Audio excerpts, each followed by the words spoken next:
Hello and welcome back. Today I'm doing my December reset video, so I thought we could do this a little bit of like get ready with me style, where I talk through kind of how the previous month went and updates and all of that stuff, reflections, and then we will get into the favourites segment and then we will set some goals right at the end. So thank you for joining me today. I hope you've all had a fabulous November and are ready to kick into December, ending the year on a high, and yeah, let's get into it. So for this get ready with me kind of portion, it's just going to be really chatty. I will leave all of the products that I use listed in the description box, so if you want to see anything, go and check down there. I will have all the shades and everything listed. So to get into reflections from November, so for this section I've written notes on kind of what I felt went well this month, what I felt didn't go so well, and then also kind of one thing I'm proud of the last month. So the first thing I've got on here is I wanted to save a specific amount, like goal amount, into my emergency fund. I did do that and I'm really happy that I was able to do that, especially in November with it being like Black Friday month, and historically I definitely am a victim to the marketing in November normally. Like I will normally just like feel like I have to buy so many things in November, and I really feel like I didn't do that so much this month. But yeah, so I was able to save the amount that I wanted to into my emergency fund, which is great. The flip side of that is I think I'm actually going to have to use some of that money next month in December, because I think I'm gonna have to have some quite expensive dental work done, unfortunately. I have like this problem tooth. One of my back molars, it had a really large filling in it from when I was really young, and I've basically been having issues with this filling for my whole life. Like it comes out, I have to get it refilled. About a year ago I was talking to my dentist about what I could do that would kind of be a more permanent solution for it, and he suggested using a basically stronger material filling rather than like your normal filling that you would usually have in your mouth, like a composite material. So it's supposed to be like super strong and hard wearing. He said it would last for 10 years. It's already fallen out. I think it's because I grind my teeth really badly in my sleep, and it's just a stress thing. I've done it for years and years and years. I think a lot of people have that. So I think just where that filling is, I think it just, because of the way that I grind my teeth, I think it just wears it down and it comes out. It's come out a few times in the last month. He was like, it doesn't seem like a filling is gonna work for that tooth, even if it's that strong composite material. So I think what I'm gonna have to have put in there in December is a crown, but I basically couldn't get an appointment with him for a few weeks. It's a long story. Basically, I have an appointment on the 10th of December. I am expecting to have to pay for a crown, and in the UK there is like a whole system flaw issue with the NHS dentistry industry. You basically cannot get on to an NHS dentist, so we should get like subsidised dental care through NHS. The NHS doesn't pay the dentist correctly, so they have a very small percentage of people that they accept onto NHS dentists, and for like maybe like 5-6 years it's been nearly impossible to get onto an NHS dentist. So I do pay for private dentistry, because when we moved to Manchester I couldn't get on a dental as an NHS patient anywhere. So I pay like a monthly fee for my dentist. That gets me like 2 checkups a year, hygienist appointments, all of that stuff included, but any work I obviously have to pay on top of that. It's a lot more than you would pay if you were an NHS patient. But the upside of that is I've had such better care since going private than when I was an NHS dental patient. Like they just, because they are so underpaid for NHS patients, they are trying to get you in and out as quickly as possible. And I remember once going for my dental checkup and I was probably in the seat for 30 seconds. She literally looked in my mouth, did a quick scan around it, and then was like, yep, you're fine, good to go. I was like, really?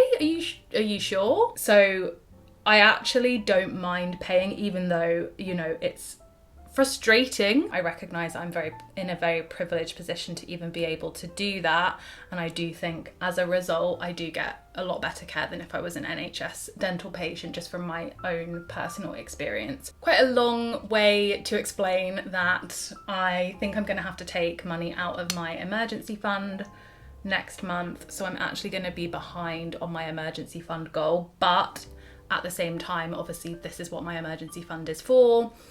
If I need to use it at any point for things like this, I shouldn't feel guilty, even though I feel guilty and I feel frustrated that I'm not going to meet my goal for the year, because I'm probably going to have to take money out of it now. But, you know, that is what it's there for. So that's my update on that. My other goals from November were to continue on my health kind of gym weight loss journey. I've been eating in a calorie deficit. I did go into detail about that in my November reset, so I won't repeat everything here, but have continued doing that, have felt really good about that, have continued to lose weight slowly, but it is like going in the right direction.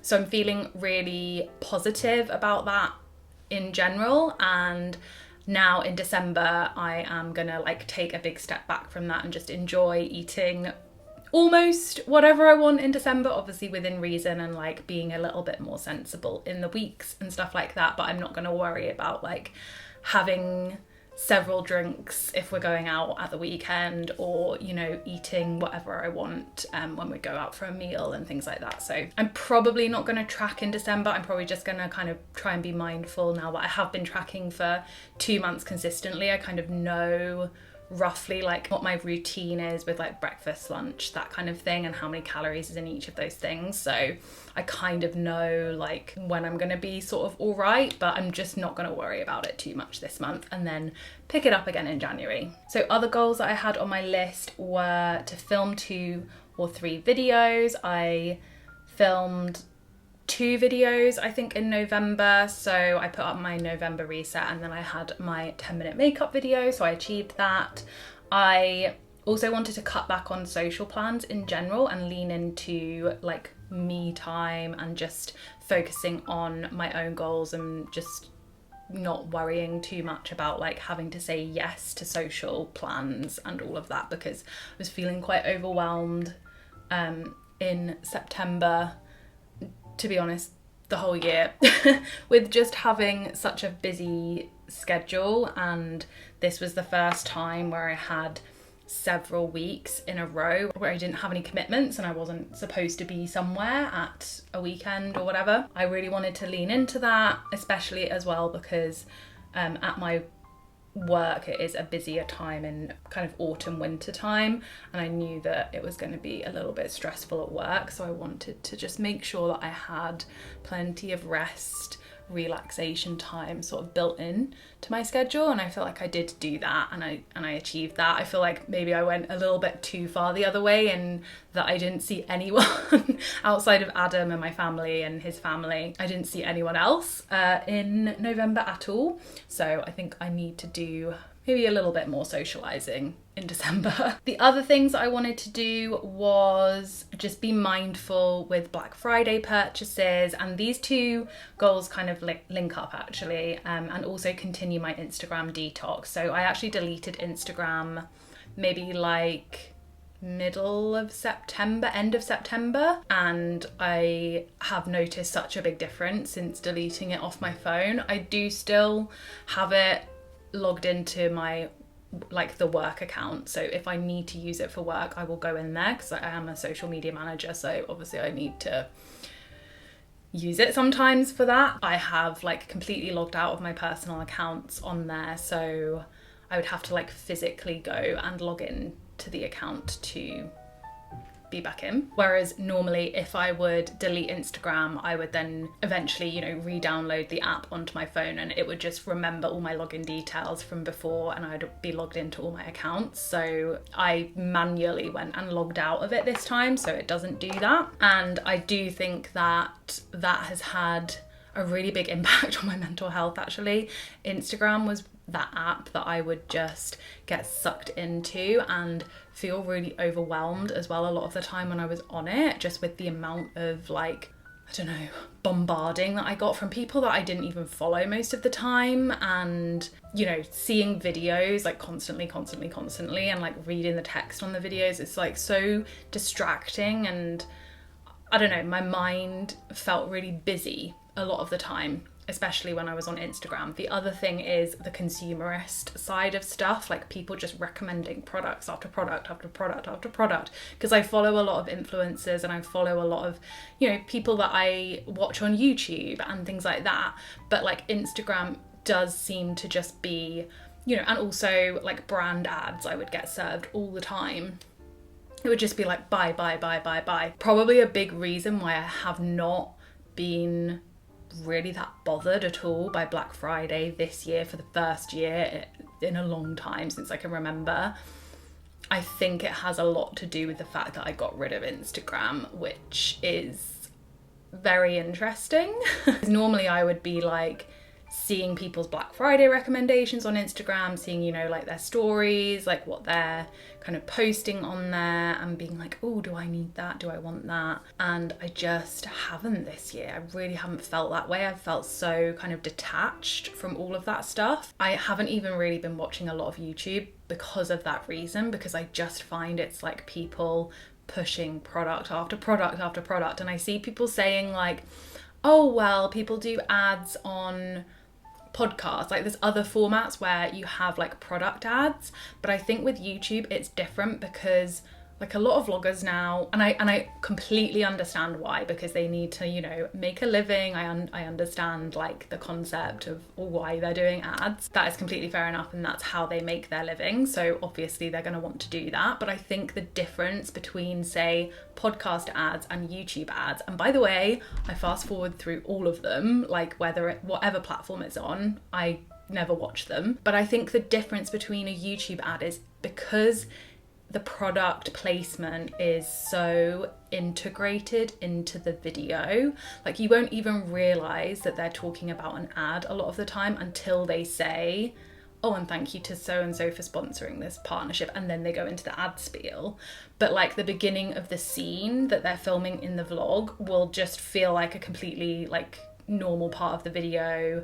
They'll be talking about like maybe their mental health, and then all of a sudden they mention BetterHelp, and then you know it's going to be a BetterHelp ad, and you're like, oh, I thought you were just being like vulnerable and genuine and talking about your mental health. And it just feels so staged and forced. It's just like a real bugbear that I have with YouTube and kind of product placement in YouTube itself. And it's no shade to the people who are doing these ads, because I understand why they do them, and they need to get the views, they need to get the clicks, and they want to make a living.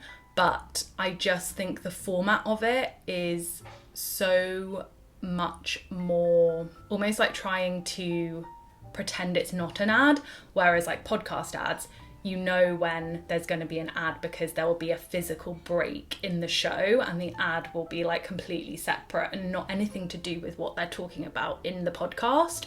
So there's a much more clear separation between what is an ad and what is the subject of the podcast. So anyway, all that to say, I have not really been watching YouTube a lot this month because I genuinely find it very hard to watch a lot of like my favorite vloggers now, just because so much of it becomes just talking about products. And even if it's not an ad, they seem to be going from like haul to haul to haul to haul within one video, and it's like, I don't just want to see products, I just want to see you like live your life. Obviously I know that I am part of that larger thing where I am like contributing to that in some way, but I hope that the products that I do recommend are like useful, and you can see that I genuinely have been using most of these products for years, and I'm not just like recycling and buying new things every couple of months. Anyway, so this got very random and probably feels like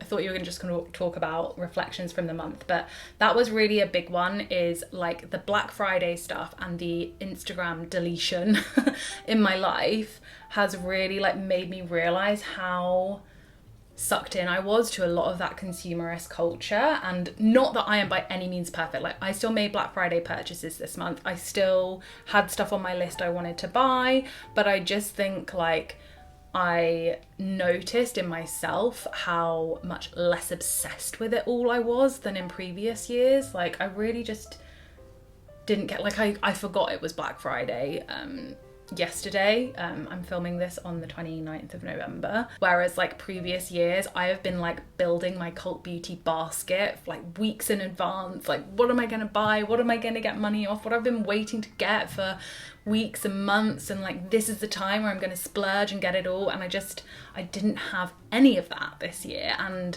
I feel like partly it could be just because I've done it and I'm over it and I'm just a bit exhausted with the whole concept, but partly I think it is probably also because I didn't have Instagram and I wasn't really watching YouTube videos because of what I just said about all the ad placement, and I'm just getting a bit like bleh with it. There's certain creators I know I can watch and it won't feel that way, but there's like, I've unsubscribed to a lot of YouTubers this month in particular just because it was just getting a lot. Hey, how are you? Oh, gorgeous girl. Oh, you were wet. Oh.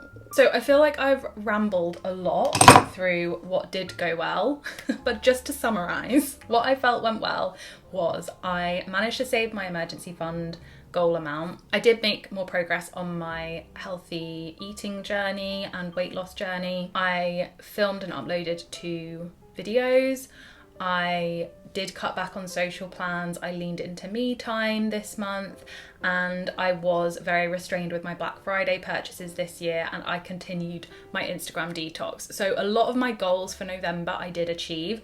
There are some that I feel like I could have done better on. So what didn't work so well this month? Well, I stopped my volunteering. So if you've been watching my videos for a while, you will know that I started volunteering at Cats Protection once a week on a Sunday morning. I started doing this after we lost our previous cat Merlin. He passed away last year, and I needed to have some form of cat in my life, and at the time like we weren't ready to get a new cat or anything, so I started volunteering with Cats Protection and really loved it. They are an amazing charity. If you are in the UK and you are interested in getting a cat or doing volunteering for a charity, I really highly recommend them, and you're a cat person, you will love it. So I started volunteering with them, I think it was last September, and it was actually for a new centre that had just opened in the Manchester area. So I was volunteering with them.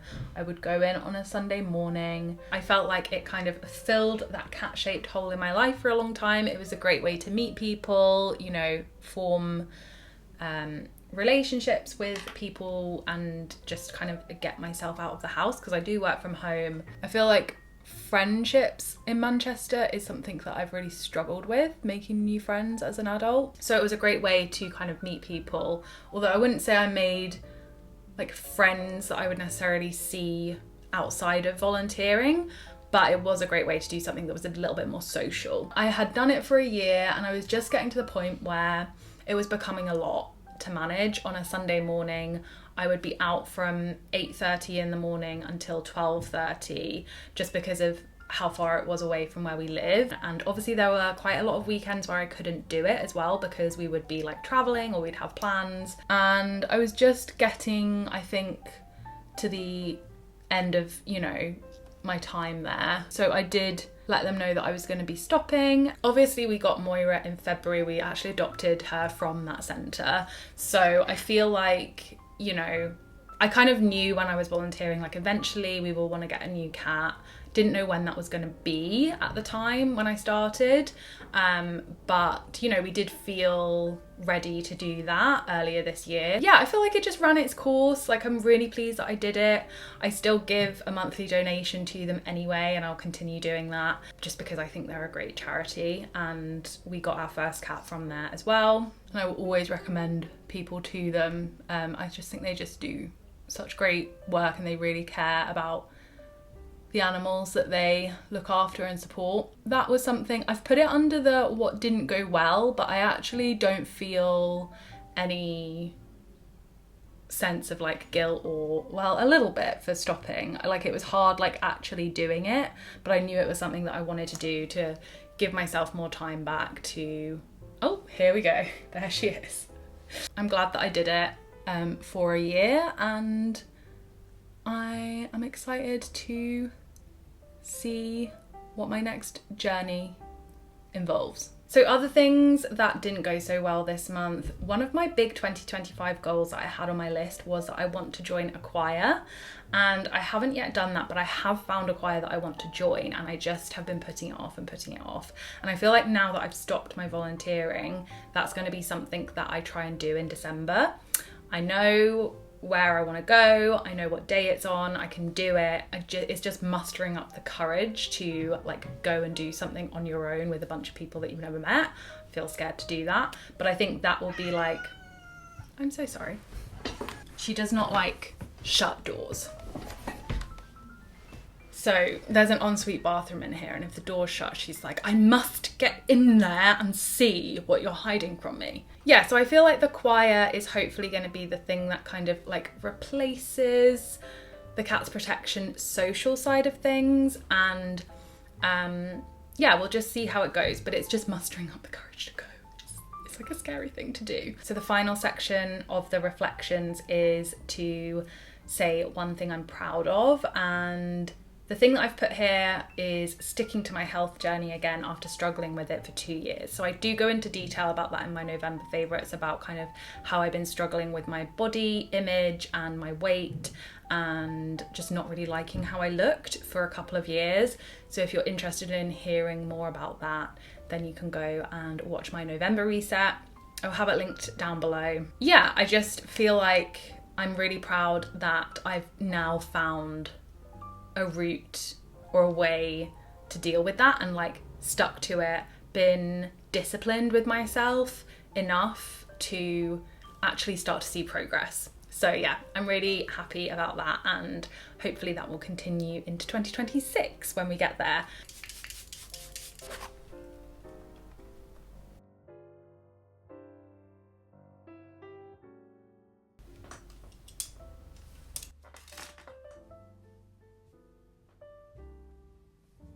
Okay, so now that we are done with the chatty get ready with me segment of the video, we will go into my favourites from the month of November.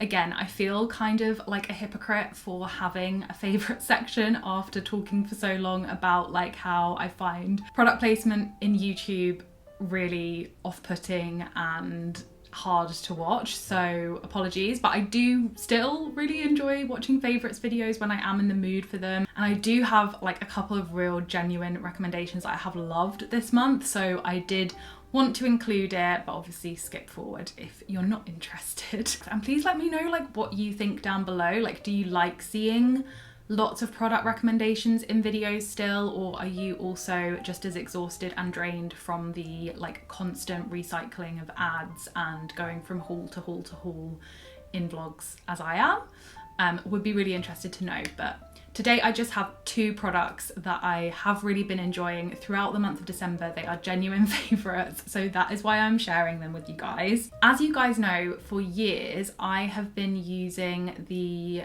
NYX concealer serum and mixing it with a primer of some kind. So at the moment I love my Glow Hub serum drops, and I've been mixing that, and that kind of makes like the perfect skin tint for me.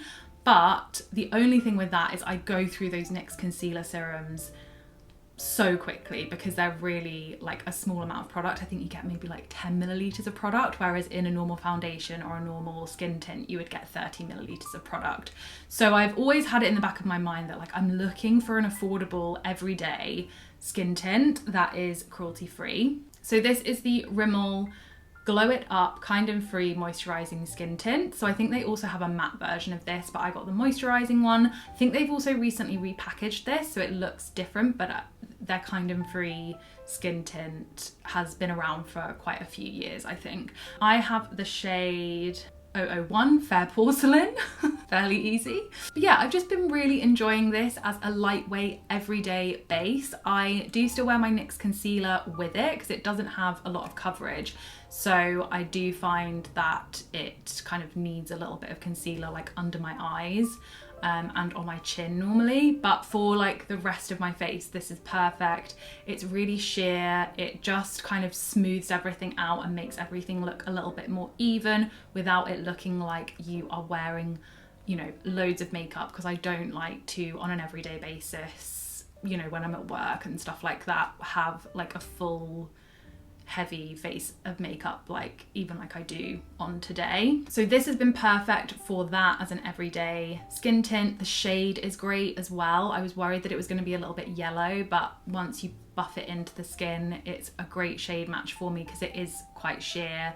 If you're looking for something full coverage, this isn't going to be for you, but if you are like me and you like just having that glow to your skin, having everything a little bit more evened out, then this is perfect. Really, really enjoy that, and it's not too expensive as well, and you do get 30 milliliters of product, and Rimmel are Leaping Bunny certified, which is great. And then the other favorite that I wanted to mention is actually a perfume. This is the Floral Street Wild Vanilla Orchid perfume. I just have the little mini. You don't need to buy the full size, you can just get this to try out, and this has lasted me ages. This is more of like a wintry scent for me, so I don't really see this as a summery scent, but other people might, because it does have that kind of floral note to it. But I think the vanilla is quite a warm scent, but it's a really nice kind of everyday scent, I think, in the autumn winter months.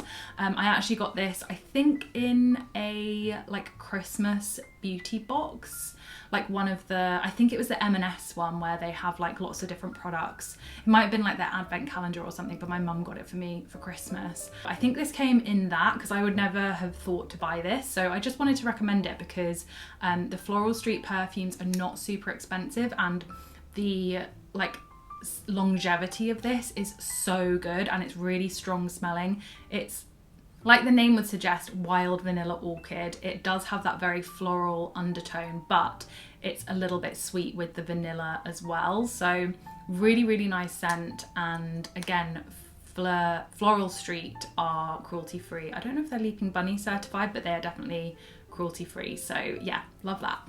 And then I have two TV favourites. So one is House of Guinness on Netflix. So I believe this is made by the creators of Peaky Blinders. Now, I don't personally watch Peaky Blinders, but Adam loves it. And so, yeah, I thought that this would be kind of more up my alley, just because it's more of a period drama set in like the 1800s, but it's about the history of the Guinness family, the beer company in Ireland, Dublin. So it's about their family, and yeah, it's like very sort of gritty, Peaky Blinders-esque in that sense, in terms of like the visual aesthetic, but the story is really good, and I love seeing like the 1800s Victorian kind of dress and all of that stuff. And yeah, it's just like really interesting the way they've shot it, and the music's great in it as well. So yeah, really been enjoying that, and I think we have like 2 episodes left, and we've been watching that kind of all week, really binging it. Wanted to recommend that if you're looking for a new kind of gritty period drama to watch. And then the other thing is a reality TV recommendation. So I am obsessed with The Secret Lives of Mormon Wives. I mean, I feel like it's probably not a unique thing if you're a fan of reality TV. Like, this show has been everywhere. It's like blown up on the internet, in like the pop culture sphere, in the media, like everywhere. So I feel like if you are a fan of reality TV, you will probably have watched it or know about it at least. But yeah, I just really love it, and I have been watching like obsessively all of the podcast interviews that all the cast do like after the series comes out. So this series has just dropped a couple of weeks ago, and I literally binged the entire series in like 2 days.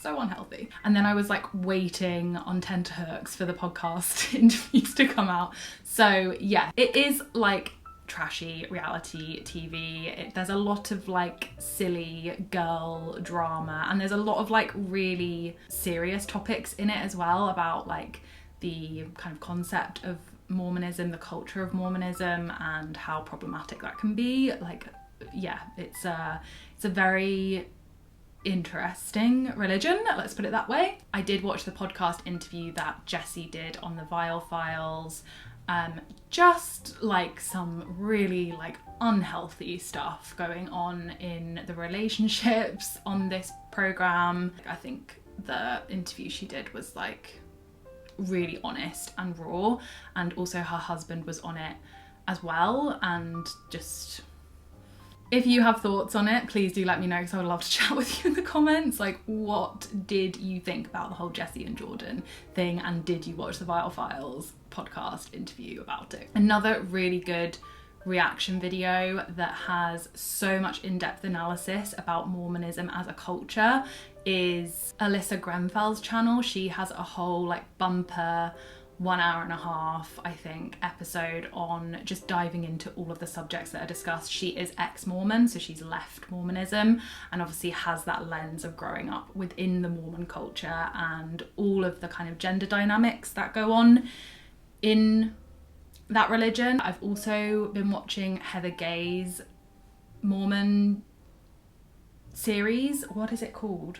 Surviving Mormonism. So that's on Hey You Bravo. She is a Real Housewife of Salt Lake City, if you don't know, but she has done a whole like deep dive into people's experiences basically as ex-Mormons and what their experiences were when they were in the church. And it's just a lot of bad things. It's not great, but really recommend watching both of those things if you do watch Secret Lives of Mormon Wives, because I think it fills in a lot of the blanks about the culture and why these girls are kind of like acting in the way that they do, especially in their relationships with their husbands. So I'm gonna try and move this on quickly because I feel like this is already like a 2-hour long video, but talking through my goals for December. So I've put a note on here on my phone to say, remember, it's basically a 3-week month. So yeah, we are basically losing a week of December just because of Christmas, obviously. Like, I'm not gonna really be working on my goals when I'm going to see my family at Christmas, although I might do some kind of 2026 planning and do like my annual planning. If I have time, I might just relax and save that for January, to be honest. So my first goal for the month here is to enjoy the festivities of December. Don't worry too much about goals is what I've put. So yeah, I just want to like relax. I want to have fun. I love the whole like festivities of the Christmas period. I love decorating the house. I love putting the tree up. I love eating the Christmas food, watching the Christmas films. And I just want to enjoy that and not feel like guilty for not doing productive things. So that is the first goal, is just to relax and enjoy. And then my other goal is I want to again stick to what I've put aside in my savings pot. So I did set some like goals for savings pots for things like Adam's birthday. He has his birthday in January. So I like to try and pre-plan for that if I can in December. I've put all of that money into the relevant savings pots that I had for different things, and I just don't want to touch that now. So that's another one of my goals, is to basically, don't overspend on shopping in December if I do get sucked into the consumerism of the season. My next goal is to continue to stay active. So I haven't really been specific here. I just want to keep my body moving. I don't want to feel like I'm just sitting around and feel really sluggish and stuff. So I want to, during the week, keep up with my gym sessions as regularly as I can do, understanding that I'll probably do a little bit less this month, and that's okay. But as long as I can kind of continue to stay active and stay fairly consistent, I'll be happy, so that it doesn't feel like I'm just going back to square one in January. As I discussed earlier, I want to try and attend one choir session, tick that off my 2025 annual goals list and say that I did it, see if I like it, see if I enjoy it, see if it's something that I want to do more regularly, and then go into January kind of starting doing that more often. And then I also want to try and film 2 videos. So this will be like my first December video, and then I have another kind of holiday makeup video that I want to do, because we are like going out a few times in the evening, so I want to film the makeup that I do for that and get that up as a video. So those are all my goals. Let's see how I do with them. December is obviously a bit more of a fun and relaxed month, so I'm not gonna be too hard on myself if I don't achieve everything on that list, but that's what I'm aiming for. And then finally, one thing I'm looking forward to about this month is decorating our Christmas tree and seeing what Moira makes of it. That's what I've written down here. So it is our first Christmas with Moira, so it'll be really interesting to see like what she makes of all of the Christmas tree. When we had Merlin, he really didn't care about the Christmas tree at all. He just kind of ignored it, but he was a much older cat and she is a lot more playful. She's only 5, or she's about to turn 5. It actually says on her records that we got with her that her birthday is on New Year's Eve. I don't know if that's accurate or just if they kind of put that because they weren't sure what day she was born, but they knew it was sort of like at some point in this year. So yeah, she's apparently her birthday is on December 31st and she'll be 5. So yeah, it'll just be interesting to see if she wants to like, yeah, play with the tree, pull it down, hopefully not. But I'm just like curious to see kind of how she reacts to everything. I know obviously like she's a cat, it's not the same as having a child at Christmas, but to us she is like our baby. So I'm just really excited to see what she makes of everything. It does kind of sound like I think she's a human. I know she's not. But yeah, that is everything for my December reset. So thank you so much for watching this video. I know it was quite a rambly, chatty one. We got into some quite heavy topics there and yeah, got into some of my real thoughts on things. But yeah, would be really interested to know what you guys think down below. If you enjoy these types of videos, please do let me know. Obviously they are much more chatty, more long, more informal, but just a really nice way for me to like get into topics that I wouldn't necessarily talk about in a makeup video. So yeah, hope that you guys enjoyed it and have a really, really lovely month of December. Even if you don't celebrate Christmas, I hope that you are kind of enjoying yourself in some ways and taking it easy a little bit in December, because just take the foot off the gas just a little bit. But yeah, thank you so much for watching. I really hope you enjoyed this and I will see you in the next one.